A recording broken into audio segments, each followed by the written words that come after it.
Un juge de quelque part dans la campagne en France, je veux dire un petit juge de village en France. Il a convoqué des dirigeants rwandais au tribunal de France. On lui a dit, ça c'est ne pas possible. On a dit à la France que si leurs juges ont le pouvoir de convoquer des dirigeants rwandais au tribunal de la France, le Rwanda a également le pouvoir de convoquer au tribunal du Rwanda tous les dirigeants français qui sont impliqués dans le génocide au Rwanda.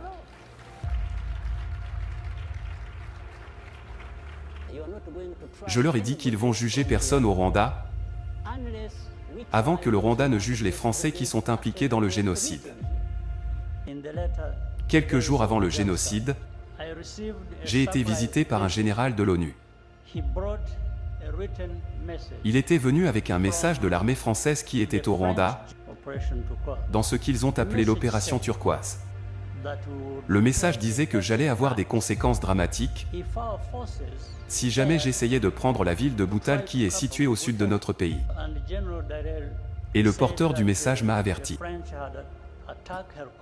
Il m'a dit que la France avait des hélicoptères d'attaque et toutes sortes d'armes sophistiquées et qu'elle allait les utiliser pour m'écraser au cas où j'obéissais pas à cet ordre.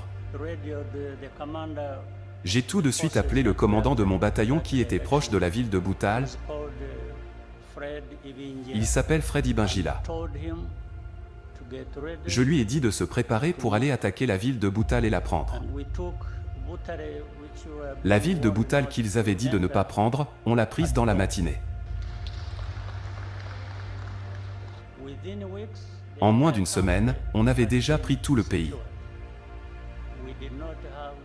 On n'avait pas des armes comme celles de la France, mais on était dans l'obligation de rappeler à certaines personnes que ça c'est nos terres et notre pays.